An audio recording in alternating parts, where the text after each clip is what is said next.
नमस्कार, आप देख रहे हैं न्यूज ओपीडिया। 5 अगस्त 2019 का दिन भारत के लोकतंत्र के लिए कई मायनों में ऐतिहासिक था। वो इसलिए क्योंकि इस दिन मोदी सरकार ने जम्मू कश्मीर में लागू आर्टिकल 370 को खत्म किया था। आज इस आर्टिकल को खत्म किए हुए तकरीबन 5 साल से ज्यादा का वक्त हो गया है, लेकिन 24 के चुनाव में इसका भूत एक बार फिर से जिंदा हो गया। प्रधानमंत्री नरेंद्र मोदी अपनी रैलियों में बार बार ये बात दोहरा रहे हैं कि अगर कांग्रेस सत्ता में आई तो वो आर्टिकल 370 को फिर से रिस्टोर कर देगी, फिर से बहाल कर देगी। अब इसमें दो चीजें समझने लायक है। पहली तो ये कि प्रधानमंत्री मोदी ऐसा दावा आखिर क्यों कर रहे हैं, और क्या अगर कांग्रेस सत्ता में आ भी गई तो ये टेक्निकली पॉसिबल है क्या। तो सबसे पहले समझते हैं कि क्या कभी कांग्रेस ने कभी ऐसा कहा कि वो सत्ता में आने पर 370 को रिस्टोर करेगी, या उनके कहीं मैनिफेस्टो का हिस्सा भी है। इसका जवाब है नहीं। कांग्रेस के मैनिफेस्टो में ऐसा कहीं भी नहीं लिखा है। तो फिर सवाल ये कि फिर ये बात निकल कर आई कहां से। तो इसके दो जवाब हो सकते हैं। पहला तो ये कि आर्टिकल 370 को हटाए जाने पर कांग्रेस का जो स्टैंड था, वो स्टैंड ये था, कांग्रेस जो है जब आर्टिकल 370 हटाया गया तो सरकार के इस कदम का खूब विरोध किया। इस घटना के ठीक एक दिन बाद यानी 6 अगस्त 2019 को कांग्रेस वर्किंग कमेटी, जो कि कांग्रेस की सबसे एपेक्स बॉडी है, उसने एक मीटिंग की और एक प्रस्ताव पास किया। प्रस्ताव में यह था कि मोदी सरकार ने आर्टिकल 370 को हटा करके बहुत बड़ी गलती की है, ऐसा नहीं होना चाहिए था। कांग्रेस ने उस समय तर्क दिया कि आर्टिकल 370 उस इंस्ट्रूमेंट ऑफ एक्सेशन का पार्ट था जिस पर हरी सिंह ने दस्तखत किए थे, जिसकी वजह से जम्मू कश्मीर भारत का पार्ट बना। ऐसे में ये आर्टिकल तो संविधान का बेसिक हिस्सा है, इसे तो हटाया ही नहीं जा सकता। ये कांग्रेस का ऑफिशियल स्टैंड था। जिस दिन आर्टिकल 375 हटाया गया 5 अगस्त 2019, उससे ठीक एक दिन पहले 4 अगस्त को जो है जम्मू कश्मीर की तमाम पार्टी, पीडीपी, एनसी, कांग्रेस भी इसमें थी, ये तमाम जो पार्टियां हैं वो फारूक अब्दुल्ला के गुपकार वाले घर पे इकट्ठा हुए। उन्होंने बयान दिया कि किसी भी कीमत पर 370 को हटने नहीं दिया जाएगा, उसकी रक्षा की जाएगी। हालांकि एक दिन बाद जब केंद्र ने इसे हटा दिया तो कांग्रेस की टोन भी धीरे धीरे लो होने लग गई।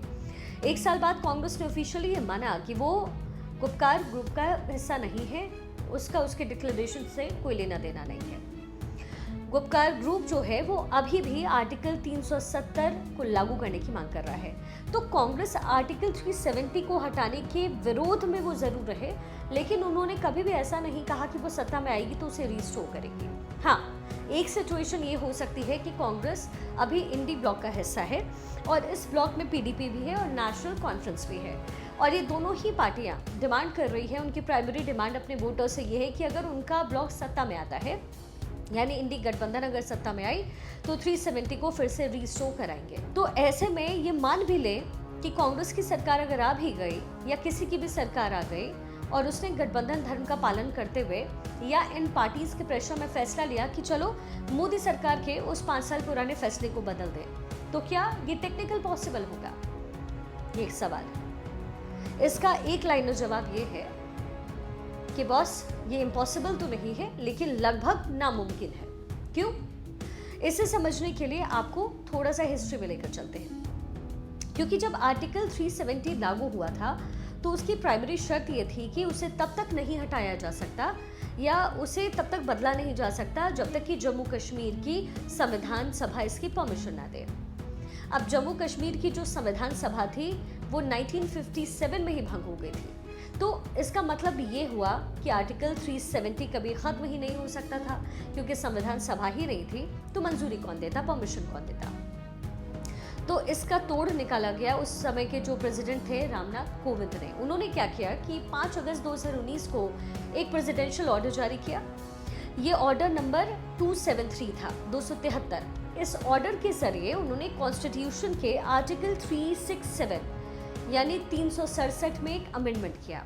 जो 367 जो है आर्टिकल, ये बेसिकली कॉन्स्टिट्यूशन को एक्सप्लेन करने के लिए होता है, यानी कॉन्स्टिट्यूशन में जो लिखा है उसकी व्याख्या कैसे की जाए, उसे कैसे समझा जाए, ये बताता है आर्टिकल। तो प्रेसिडेंट ने इस आर्टिकल का इस्तेमाल किया, इस ताकत का यूज किया और उन्होंने आर्टिकल 370 के जो सब क्लॉज 3 थी उसकी एक डेफिनेशन को चेंज किया।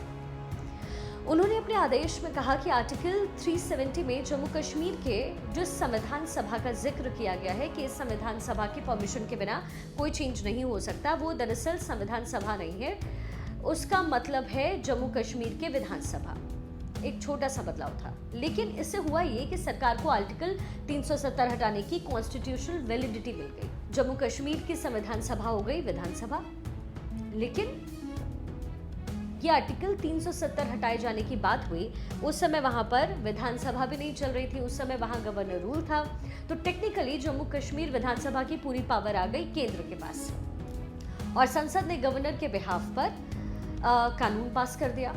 तो बस प्रेसिडेंट के ऑर्डर के कुछ घंटे बाद ही संसद ने आर्टिकल 370 हटाने की सिफारिश कर दी और इसी के साथ जम्मू कश्मीर पुनर्गठन विधेयक 2019 को भी पास करा दिया गया।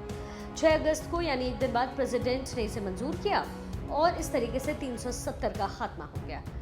ये था हटाने का लीगल प्रोसेस, इसे बताना आपको जरूरी था, क्योंकि अगर कोई भी सरकार इस आर्टिकल को वापस लाना चाहती है तो उसके पास क्या रास्ते हैं।